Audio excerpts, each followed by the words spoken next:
नमस्कार, स्वागत है आप सभी का आपके अपने ही चैनल एजुकेशन स्टडी पॉइंट पर। दोस्तों, आज हम आपको संस्कृत की पेडागॉजी को कुछ हल करने के कुछ शब्द आपको दिखाने वाले हैं। कैसे इन्हें आप ऑप्शन से हल करें। अगर पेडागॉजी नहीं समझ आ रही है, पेडागॉजी क्या समझ में आएगी अगर इसका भाव ही नहीं समझ आ रहा है या उसका अर्थ ही आप नहीं पकड़ पा रहे हो, तो कैसे कुछ शब्दों का ध्यान आप रखकर प्रश्नों को हल करते हैं। चलिए आपको सिखाते हैं इसमें। तो बहुत बहुत स्वागत है हमारे सभी व्यूअर्स का। पहला प्रश्न है, प्राथमिक स्तरे भाषा शिक्षणस्य कतमा शिक्षण उक्ति सर्वाधिक प्रभावी। प्राथमिक स्तर पर भाषा शिक्षण की वो कौन सी शिक्षण विधि है जो सबसे प्रभावी है। एक एक ऑप्शन को देखिएगा। अब कहोगे सर जी हमें तो इसका अर्थ ही निकालना नहीं आता है, तब हम क्या करें। कोई बात नहीं, अगर अर्थ निकालना नहीं आता है तो भी कोई समस्या नहीं है। इतना तो समझ सकते हो कि पॉजिटिव पूछ रहा है कि नेगेटिव। चलिए, पॉजिटिव पूछ रहा है।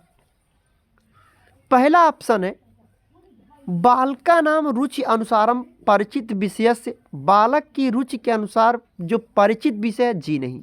पहली बात तो ऐसा नहीं करना है।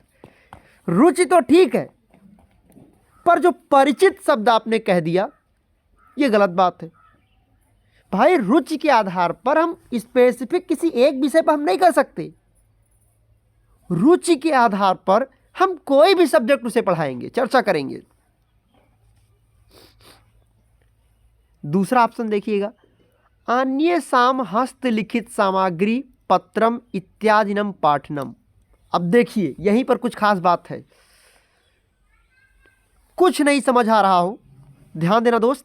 जिस ऑप्शन में ये अन्य साम या हस्तलिखित ऐसा कुछ आपको ऑप्शन में दिखता है, टिक मार दीजिएगा ऑप्शन नंबर बी पर। निसंकोच, बिना सोच विचार, कोई दिक्कत नहीं होगा। चलिए अगला क्वेश्चन दिखाते हैं। वहां भी देखिए कैसे इसको हल करना है। एक सेकंड दोस्त।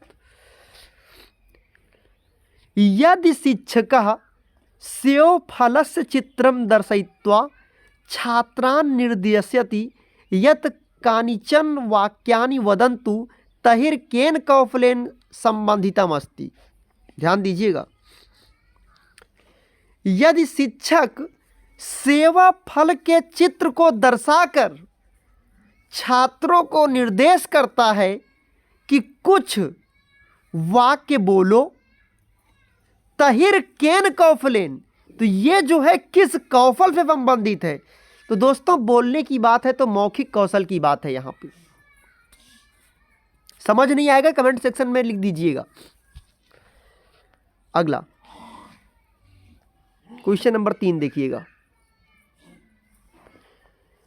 यदि भवताम कक्षायाम दृष्टिबाधित बालकाः सन्ति, यदि आपकी क्लास में दृष्टिबाधित बालक हैं, यदि आपकी क्लास में दृष्टिबाधित बालक हैं तो आप क्या करेंगे।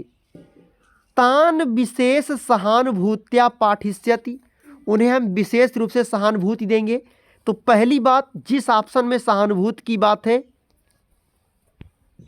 गलत बात। सिंपैथी नहीं देना है, पढ़ाइए, उनके लिए रुचिकर हो, तरीका बेहतर अपनाइए, पर सहानुभूति देना ये कभी भी ना तो किसी और सब्जेक्ट में, ना ही संस्कृत की पेडागॉजी में। यानी सहानुभूति जो सिंपैथी होता है, एक नेगेटिव आंसर होता है। बी वाले ऑप्शन को देखो, तेभ्यः पठनस्य उपयुक्त साधनानि दस्यति, हम उसे पढ़ने के लिए विभिन्न प्रकार के साधनों का प्रयोग करेंगे, उसे हम विभिन्न प्रकार के साधन देंगे। जी हां, चूंकि दृष्टिबाधित का मतलब होता है वो एक समावेशी क्लास है, वो एक समावेशी क्लास है। और समावेशी क्लास है तो आपको पता है वहां पे प्रतिभाशाली, मंदबुद्धि, अपंग बालक, हर तरह के बच्चे होते हैं। तो हम क्या करेंगे, विभिन्न प्रकार की साधनों का प्रयोग करेंगे, दृश्य श्रव्य सामग्री का भी प्रयोग करेंगे। तो यहां एक पॉइंट लिखा है दोस्त, साधनानी, मतलब साधनानी का मतलब यह होता है, यहां एक शब्द छुप गया जो आप नहीं समझ पाते हो। विभिन्न, अब विभिन्न लिखा होता तो आप तुरंत टिक मार देते, लेकिन विभिन्न दिखा नहीं। तो प्रभु साधनानि का मतलब भी होता है विभिन्न प्रकार के उपकरण का प्रयोग। पृथक का कोई मतलब नहीं है, किमपि का कोई मतलब नहीं है यहां पे। अगला प्रश्न है इसमें, विषयगत काठिन्याम ज्ञानम कथम भवति। विषय के जो जिस विषय के अंदर उसे कठिनता का अनुभव हो रहा है बच्चे को, इसका पता कैसे लगेगा? इवैल्यूएशन से, यानी मूल्यांकन से, भांफड़ से, या श्लोक से? क्या लगता है आपको? जरूर हमको एक बार आप कमेंट में लिख के बताइए, उसके बाद ही मैं बोलता हूं। पर आप भी चालाक हो, आप स्किप करके पहले आंसर ही जानोगे, है ना? तो विषयगत काठिन्याम ज्ञानम कथम भवति, तो उस विषय की कठिनता को ज्ञान करने के लिए, पता लगाने के लिए दोस्तों मूल्यांकन होता है। ऑप्शन ए के साथ आपको चल देना है। अगला प्रश्न ध्यान से देखें, आराम से समझें। कोई समस्या हो तो कमेंट सेक्शन में अपनी बात रख दीजिएगा, हम आपकी बात को जरूर कैचअप करेंगे। चाहे वो शाम का सेशन होगा, चाहे दिन का सेशन होगा, हम आपकी बातों को लेंगे। बस कमेंट में अपनी राय छोड़ दिया करिए। शिक्षकः कक्षायाम कम आश्रित्य पाठयति, शिक्षक क्लास में किसको आश्रित्य मानकर पढ़ाता है? यानी उसका आधार क्या होता है पढ़ाने का? तो पाठ्य पुस्तक, पढ़ाने का आधार पाठ्य पुस्तक है, बिल्कुल सत्य बात है। और ये आपका श्यामपट, ये श्यामपट आपका हो गया। और सुधाखंडः, सुधाखंडः का मतलब होता है पाठ का एक, यानी कि जो आपकी किताब है, पुस्तक है, उसके एक एक पाठ, वो भी सहायता करते हैं। Then you can go with option number D. कोई समस्या होगा तो जरूर कमेंट में लिखिएगा। यकीनन इस वीडियो के बाद आप संस्कृत में, अगर आप जहां पे 14-15 नंबर के करीब होंगे, वहां आप 24-25 के पास पहुंच जाएंगे। और ये 10 से 12 नंबर जो आपके बढ़ेंगे, 8-10 नंबर, ये आपको पास कराने में बहुत बड़ी भूमिका निभाएंगे। और यकीनन विश्वास माने, जितना करा दे रहे हैं इसके अलावा कुछ मत देखना, ज़्यादा कोई ज़रूरत नहीं है। पॉइंट टू पॉइंट पढ़ो, फैक्ट टू फैक्ट पढ़ो। और आप जानते ही हो कि वो ज़माना अब बदल चुका है। आप स्मार्ट तरीका लगाएं। 24 घंटा पढ़ने से ही कुछ नहीं होता, अपने तरीके में बदलाव लाओ, थोड़ा रास्ते बदलो, एवरीथिंग इज फाइन। अगला प्रश्न, भाषा शिक्षणे, भाषा के शिक्षण में पाठ्यक्रम का आधार क्या होता है? चलिए नहीं, तीनों ऑप्शन में देख लीजिए। भाषा के शिक्षण यानी शिक्षण में पाठ्यक्रम का आधार क्या होता है? श्यामपट, पाठ्य पुस्तक, या फिर दूरदर्शन? बताइए दोस्तों। जब एक टीचर पढ़ाता है तो उसके पाठ्यक्रम का जो आधार होता है वो पाठ्य पुस्तक होती है। अरे भाई, पढ़ाते समय मेरे को जो किताब दी जाएगी, मैं अगर आपको सीटेट पढ़ा रहा हूं तो मेरे सामने सीटेट का सिलेबस होगा, मैंने उसका अध्ययन किया होगा, देन उसी हिसाब से आपको काम करवा रहा हूं। वो अलग बात है कि सिलेबस से तो कुछ चीज़ें आती नहीं है। पहले जब ऑफलाइन हुआ करता था दोस्तों, तो गद्यांश और पद्यांश दोनों आते थे। अब हम खुद ही सिलेबस के अकॉर्डिंग नहीं चलते हैं, दोनों में गद्यांश ही भर देते हैं। तो दोस्त, श्यामपट नहीं होगा, दूरदर्शन भी नहीं होगा, दूरदर्शन आप जानते ही होंगे। और पाठ्य पुस्तक, यही राइट आंसर है कि पढ़ाने का आधार वो पाठ्य पुस्तक है। अगला क्वेश्चन नंबर 7। देखिए, वो व्यक्ति भी प्रश्न को हल करके आएगा जिसे बिल्कुल कुछ भी समझ में नहीं आ रहा होगा। हम ऐसे तरीके अपनाएंगे आपके लिए, परेशान ना हो। क्या पूछा है प्रश्न ने? उपचारात्मकम शिक्षण से सफलता मुख्यतः आधारितः अस्ति। उपचारात्मक शिक्षण की सफलता मुख्यतः किस पर आधारित होता है? तो पहला ऑप्शन देखिएगा ध्यान से, पहला ऑप्शन आप ध्यान पे देखेंगे, बालका नाम सामाजिक सांस्कृतिक पृष्ठभूमि। और दोस्त, जहां पे ये बात लिख दी जाए कि भैया उपचारात्मक शिक्षण की सफलता उसकी संस्कृति पर निर्भर करेगी, उसकी सामाजिकता पर निर्भर करेगी, उसकी पृष्ठभूमि पर निर्भर करेगी, आप उसको तुरंत गलत काटिएगा। क्योंकि बच्चे के शिक्षण में, पढ़ावे में उसका समाज, उसकी संस्कृति, उसकी पृष्ठभूमि का कोई लेना देना नहीं होता। दूसरा ऑप्शन देखिएगा, आप क्या बोल रहा है दूसरा ऑप्शन। बालकानां भाषागत त्रुटि नाम सूची निर्माणस्य उपरि। बालकों के भाषागत त्रुटियों का सूची निर्माण करेंगे। तो क्या सूची का निर्माण करके हमें अचार डालना है? सूची का निर्माण नहीं करना है। हम उसके गुणों का अध्ययन थोड़ी कर रहे हैं, ये अच्छा ये अच्छा, हम पोर्टफोलियो थोड़ी बना रहे हैं। इसका मतलब ये भी ऑप्शन गलत है। समस्या नाम ज्ञानस्य उपरि। समस्या से भी बढ़कर ज्ञान होता है। अरे ज्ञान का क्या मतलब रह गया अगर आप उसकी समस्या को दूर ही ना कर पाएं? मतलब ये ऑप्शन भी गलत है। आप जानते हैं, मैं कई बार आपसे कहा हूं, उपचारात्मक शिक्षण का मतलब होता है कमियों का पता लगाना, और निदानात्मक का मतलब होता है कमियों का पता चल चुका है, हम अब निदान करेंगे। तो क्या लिखा ऑप्शन डी? ध्यान से देखिएगा, ऑप्शन डी में कुछ बातें लिखी गई हैं, आप इन्हें ध्यान से देखें। क्या लिखा है? समस्या नाम कारणस्य सम्यक रीत्या ज्ञानस्य उपरि। समस्या के कारणों का ठीक ढंग से पता लगाकर फिर हम उसका आगे की प्रोसेस अपनाएंगे। सम्यक का मतलब होता है ठीक तरीके से, रीत्या का मतलब उसकी जो कमियां हैं, जो प्रॉब्लम्स वो फेस कर रहा है।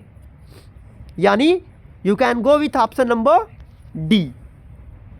कुछ खास शब्दों का रखो ध्यान, काम बहुत आराम से हो जाएगा, डोंट वरी। अगला प्रश्न बहुत ही फेमस प्रश्न है ये। भाषा अर्जन शक्ति जन्मजात भवति, भाषा अर्जनस्य परिभाषा अस्ति। ये किसकी परिभाषा है मेरे दोस्त? क्या ये वाइगोत्स्की का है? क्या ये वाइगोत्स्की का है? क्या ये नॉन चॉम्स्की का है? क्या ये वुडवर्थ का है? क्या ये रूसो का है? तो दोस्तों ध्यान दीजिएगा, वाइगोत्स्की का भाषा अर्जन क्षमता से कोई दूर दूर तक मतलब था नहीं। वाइगोत्स्की की केवल भाषा संस्कृत समाज की बात करते हैं वो। आप जानते हैं, बहुत आराम से जानते हैं इस बात को, कि वो केवल भाषा, संस्कृति और समाज, दोस्तों ये मतलब संस्कृत में भी काम करेगा। ध्यान दीजिएगा दोस्तों कि वाइगोत्स्की महोदय का जो ये वर्ड है ये संस्कृत में भी काम करेगा। लेकिन महान नॉन चॉम्स्की ने कहा कि भाषा अर्जन क्षमता जन्मजात होती है। इसीलिए तो अगर आपसे कभी हिंदी पेडागोजी या संस्कृत पेडागोजी आता है और उसमें पूछता है कि भाषा अर्जन और भाषा अधिगम क्या है, हमने आपको बता रखा है कि भाषा अर्जन ये स्वाभाविक होता है, कहीं भी हो सकता है, कभी भी हो सकता है, किसी भी समय हो सकता है, और गलतियां हो गई तो सुधार भी नहीं हो सकता है। और दोस्तों जो चीज़ कहीं भी हो, कभी भी हो, किसी भी समय हो सकता है, इसका मतलब ये अनौपचारिक है। जबकि भाषा अधिगम ये सिर्फ और सिर्फ विद्यालय में होगा, जिसका समय निश्चित होगा, जिसका स्थान निश्चित होगा, जिसका पाठ्यक्रम निश्चित होगा। यानी एवरीथिंग इज डेफिनेट, प्रत्येक चीज़ें निश्चित हैं, इसलिए ये दोस्तों ये औपचारिक होगा। तो इसका राइट आंसर हो जाएगा ऑप्शन नंबर बी, कि भाषा अर्जन क्षमता जन्मजात होती, इसको नॉन चॉम्स्की ने कहा है। अगला प्रश्न,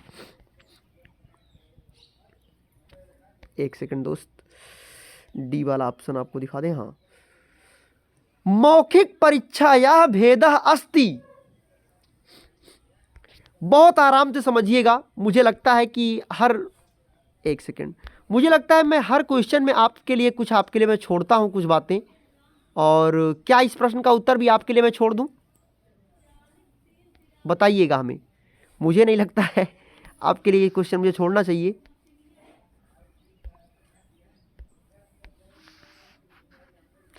चलिए ध्यान देना, मौखिक परीक्षा का मतलब क्या होता है।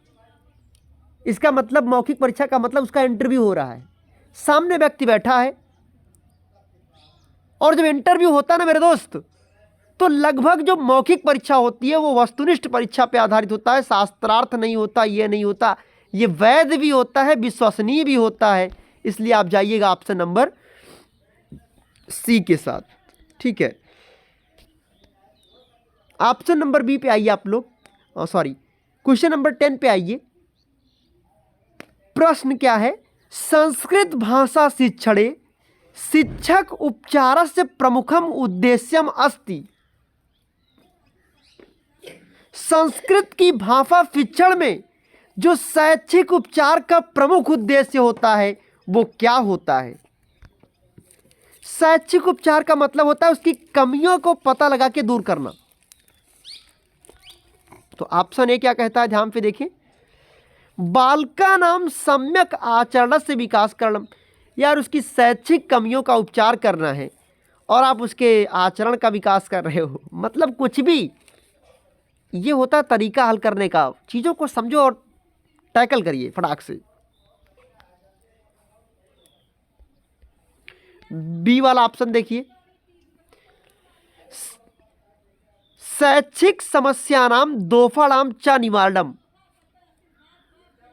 शैक्षिक समस्याओं के दोषों का पता लगाकर उपचार करना, निवारण करना।